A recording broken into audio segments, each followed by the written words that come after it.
First of all, I think it was the late Dr. Percy who on this very platform and in this very studio described all religions as competing superstition. And I hope that Senna will remember that all of them are competing superstitions. And I think he was absolutely right. Now, you see,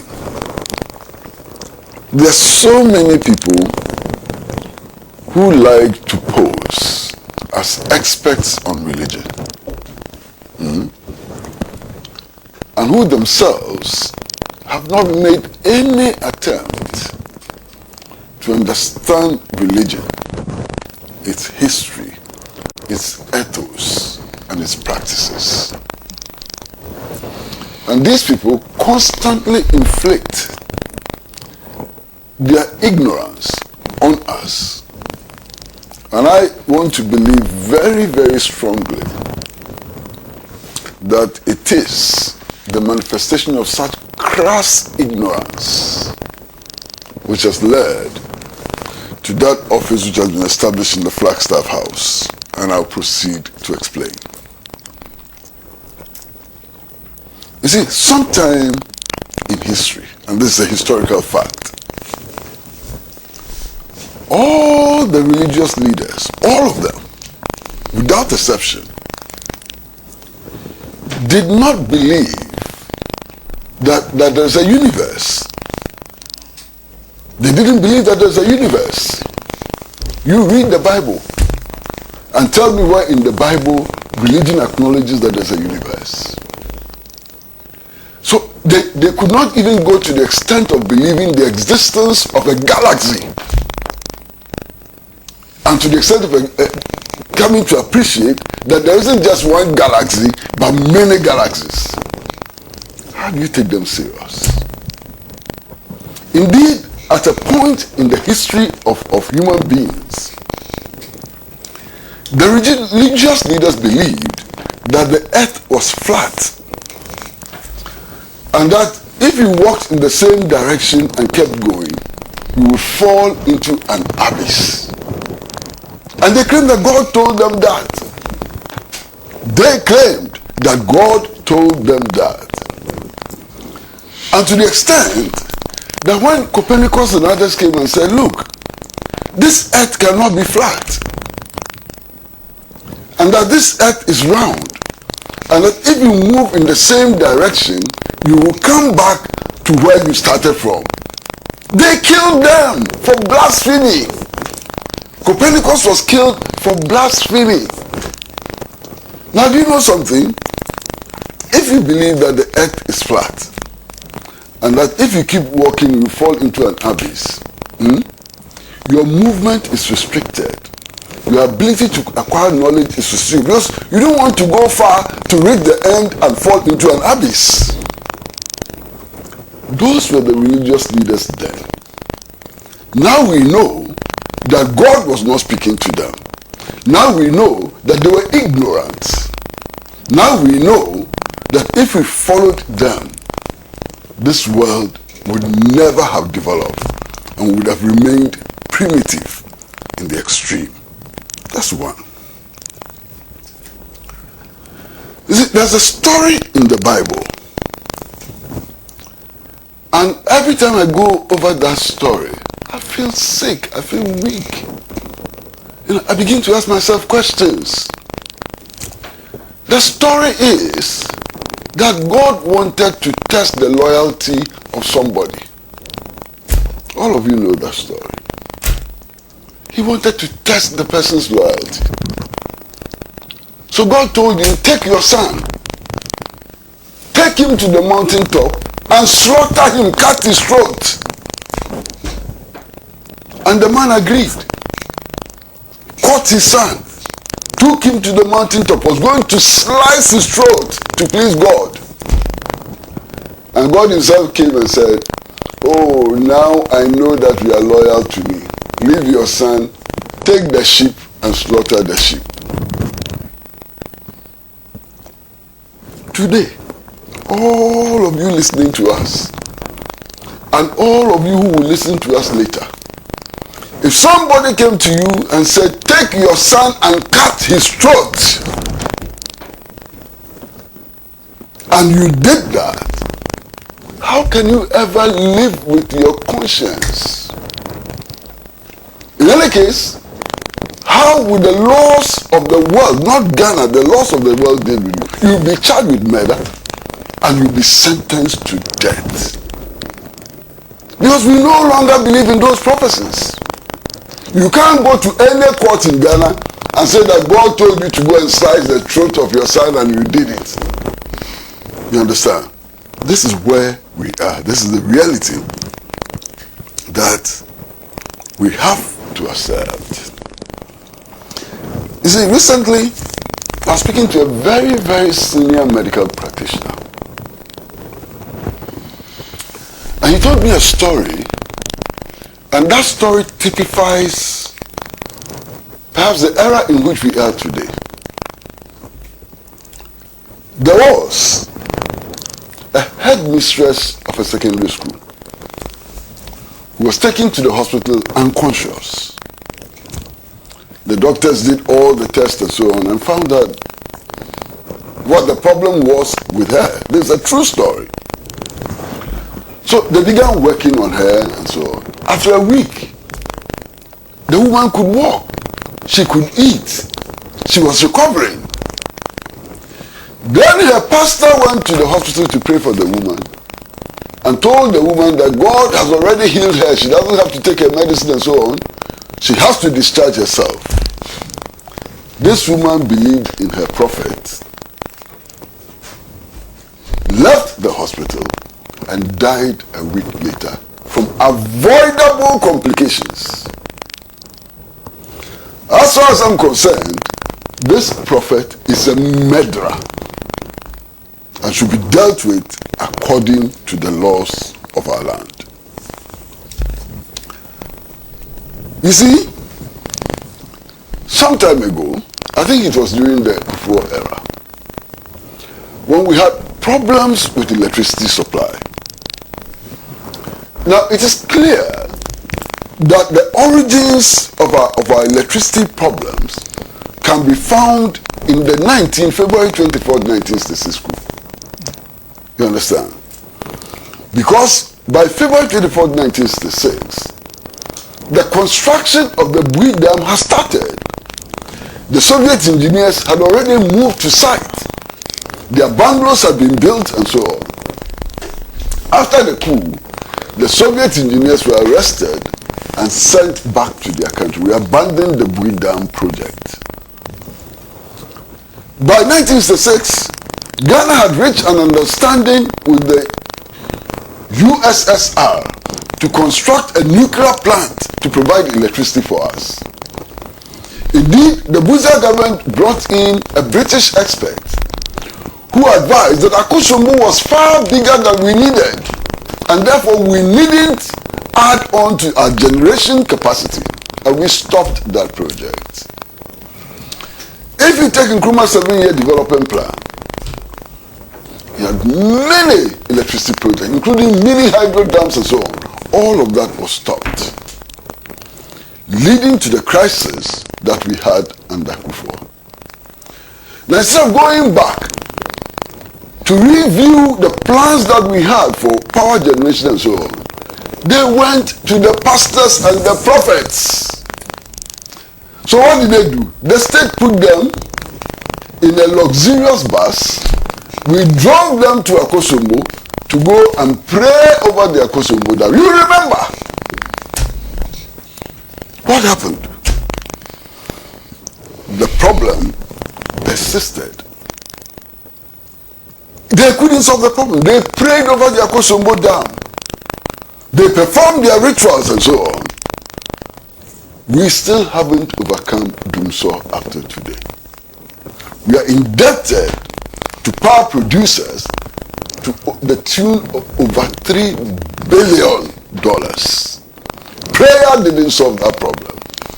Praying over the Akosombo Dam did not bring us any remedy. And I think we should keep that in mind.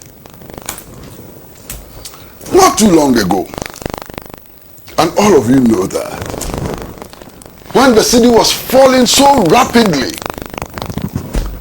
some archbishop said God had given him the power to solve the problem.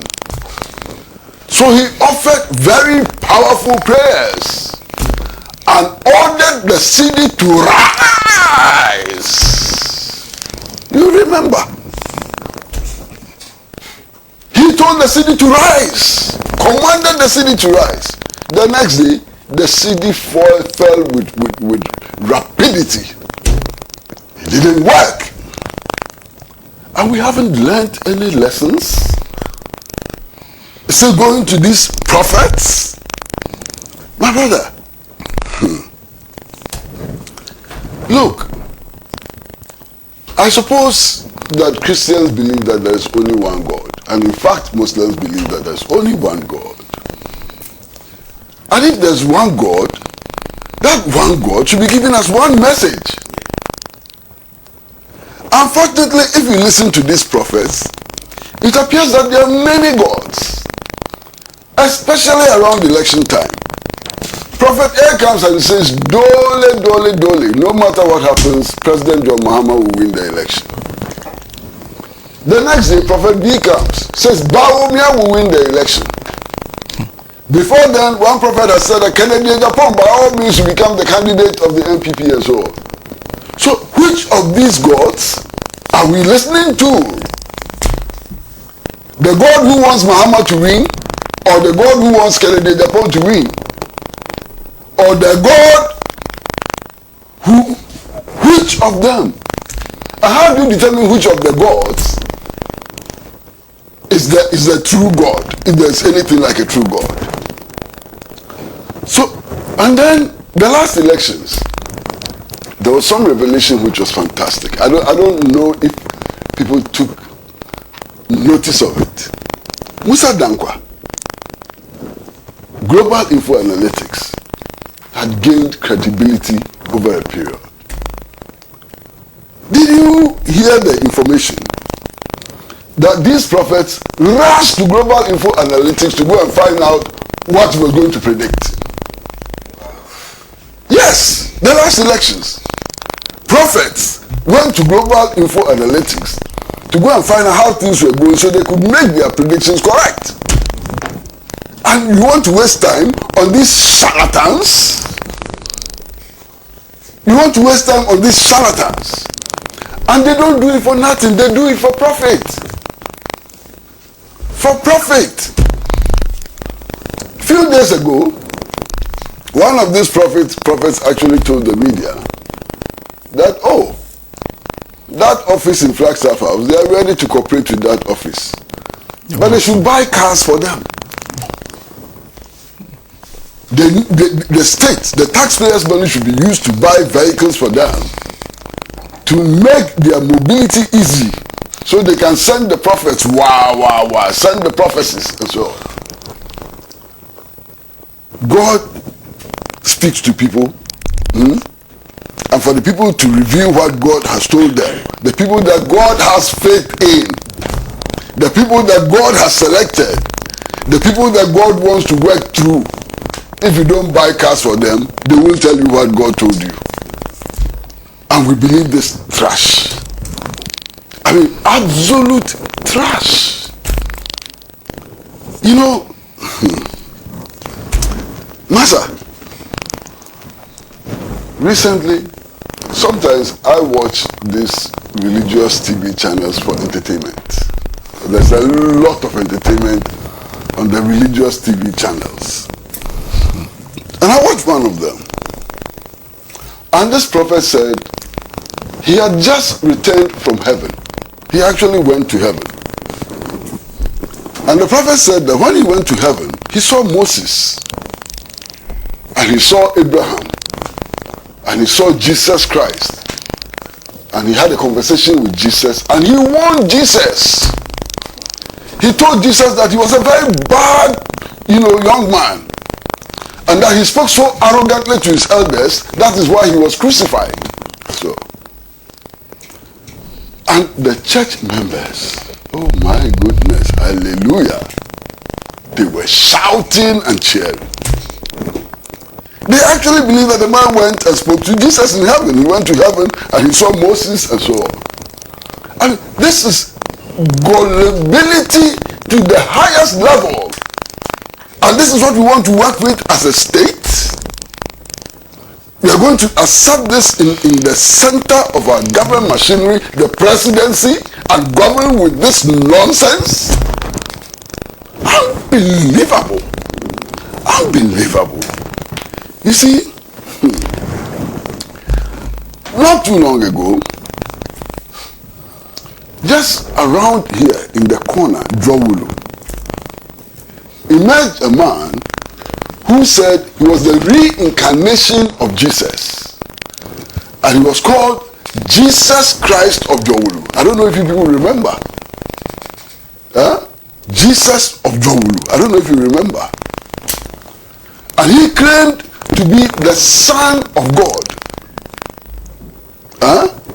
He claimed to be the reincarnation of Jesus. And his method for salvation was very simple. Don't cut your hair, don't brush your teeth, don't take your bath, and so on. And what he did to Jowulu, the filth that accumulated in Jowulu. So in the final analysis, state security had to go to Jowulu and drive him away and his followers. And he had followers. Somebody like that had followers. Somebody like that who was obviously mad, completely mad, had followers. I'm sure that if he had lived today, he would have sent his prophecies to the Flagstaff House for review. Unbelievable. You see, some of them also give lotto numbers. And I know many people who have wasted their fortunes on lotto numbers provided by prophets. But that's a fundamental question.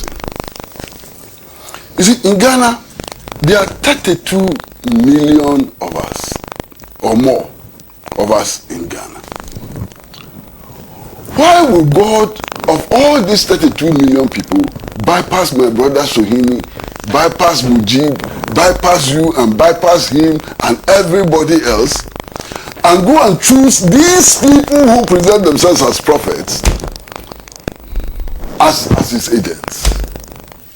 Some of the people who present themselves as agents of God, if they are indeed agents of God, I will never worship that God who chooses these charlatans and crooks as his agents. And I make this out of conviction. Some of the people who call themselves prophets, if they were truly chosen by God, then that God is not worthy of worship. And I make this very strongly. Now, listen to me. Look at the circumstances in which these, our 8 countrymen died. And I don't want to repeat the circumstances on this platform. But all of us know the pain they may have gone through, the trauma, and so on. And we are told that it is the work of God. And you want me to worship the God who killed my friend in this manner? I won't worship that God. Put on your thinking caps. If there is a God, and what crime could Murtala Muhammad have committed? I don't know that Murtala Muhammad killed anybody in his life. I've never heard him defrauding anybody. Indeed, if you are looking for upright men in this country, Murtala Muhammad is one of them. Why would any God kill him in the manner in which he died? Where is justice? Where is the justice of that God? Omani Boma. That God killed Omani Boma, and you are stupid enough to believe that God killed Omani Boma? What did Omani Boma do to deserve this kind of death? You believe it? And all of them. That gentleman who married only 2 months ago. Why would any compassionate compassionate God kill him in a helicopter crash like this? And you believe this? You believe that this is the work of God? If this is the work of God, then I cannot imagine the work of Satan. If even God can do this to innocent human beings, then what will Satan do to innocent human beings? And our brain, so befogged that we believe these things. Now, listen to me very carefully. We say that we have set up an office to formally, listen to the word, formally receive prophecies. What is the informal way of receiving prophecy? Somebody should tell me. What is the difference between formal presentation and informal presentation of prophecy? Somebody should tell me. Explain that to me. I can't understand. How is a prophecy formally presented? And how is it informally presented? Just think about it. Formal. There's a certain code that you have to use. How? So I don't understand. I mean, somebody must explain to me the difference between formal presentation of a prophecy and informal presentation of a prophecy to start with. And then, after formal presentation, there is this thing they call process of review. I mean, review prophecy? Oh, Charlie. I mean, my goodness. How can prophecies be reviewed? I say I'm a prophet. And that 3 days ago, I went to a chop bar to drink light soup. And I've said this before. Whilst I was drinking the light soup, I saw Sohini's face in my light soup. And Sohini's face was red. And my interpretation of that is that it's a prophecy from God. And it means that if we don't perform some rituals, something will happen to Sohini. How are you going to review this? Do you have a telephone line to God? Are you going to call God and say, oh God, this is what so-and-so has said? Did you actually tell him that? That's the only way you can review prophecy. Have a telephone line to God and be confirming with God whether indeed he has said what is being attributed to him. His whole idea of reviewing prophecies is I wish I could find a better word. It's so stupid, it's unbelievable. Stupid in the extreme. Show me how to review prophecies. How are you going to review prophecies? Show me, just show me how you are going to review prophecies. Today, we are glorifying symptoms of high fever. That's what we've come to glorify, symptoms of high fever.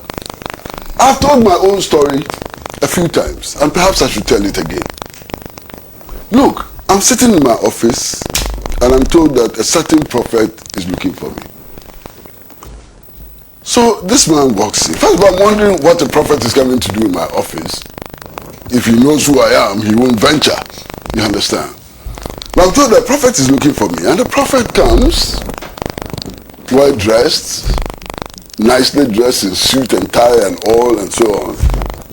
So I said, Master, what's the problem? He says, oh, he had a dream. And he saw me in the dream. And some people were chasing me with guns. And I was running somewhere around Medina. And then all of a sudden, a large pool of water emerged.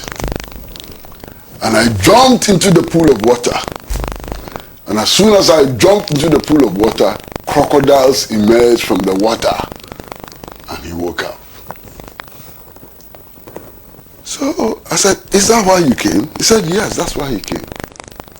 I said, Master, when was the last time you went to hospital? He said, oh, As for him, he doesn't go to hospital. When he falls sick, he prays. See, my friend, stop everything you are doing now and rush to the nearest hospital and go and check up, because I think you have high fever. You are exhibiting symptoms of high fever. Master, that's more than 30 years ago, 30, 40 years ago. No crocodile has beaten me. No crocodile has swallowed me. Nobody has shot me. So people have high fever and you want to use their symptoms to govern us? What is this? Unbelievable. What is this? You see, Master, me, I know President Mahama quite well. And this is not the first time I'm saying this.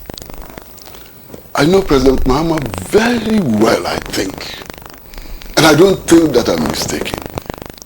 Look, President Mahama is very intelligent. Very intelligent. Those who know him will tell you. Very complicated figures. It's at the back of his head. Figures about energy production, figures about agricultural production, and so on. Engage Mahama. 5 minutes and you see the level of his intelligence. Very intelligent person.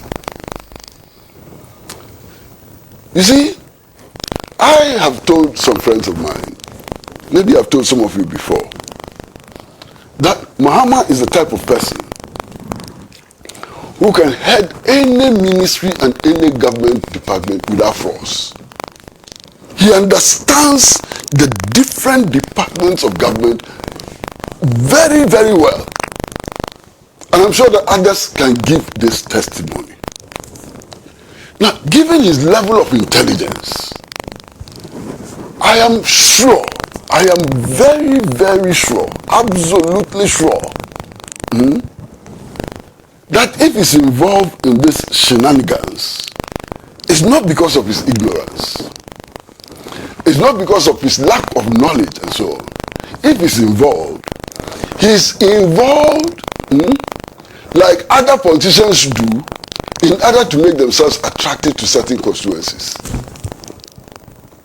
And if that is the case, I will feel very sorry and disappointed, because I don't expect that from him. I expect him to be honest with us, to tell us the truth, to make us approach our problems from a realistic standpoint. So if he is doing this for the reasons that I don't believe he's doing it for, there will be no difference between him and Nana Addo Akufo-Addo, who thought that building a cathedral would make Ghanaians follow him. It is the same mindset which led to the sinking of $58 million into the building of a useless cathedral. This same thinking. There's no difference. You understand? So, given the Mahama I know, I want to assume that he's not part of this, and that these things are being done on his blind side. I want to assume that. It makes me comfortable. You understand? I may not be right, but at least it gives me some comfort for the time being. Because what is this? Office for the Review of Prophecies in 2025? Unbelievable. You know this British physicist, what's his name? He just came up with some prediction, This British physicist, I think he's called Hawkins or so. Now Hawkins, as a scientist, is looking at the future of the world. And he's saying that, look, we've now come to the point where we can actually produce human organs like we produce the parts of a car. And that if science continues to improve along this trajectory, death will be overcome. in the next 20 to 50 years. So death itself, which has become the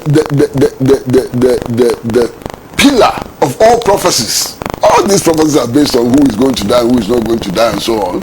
You understand? Death itself can be eliminated.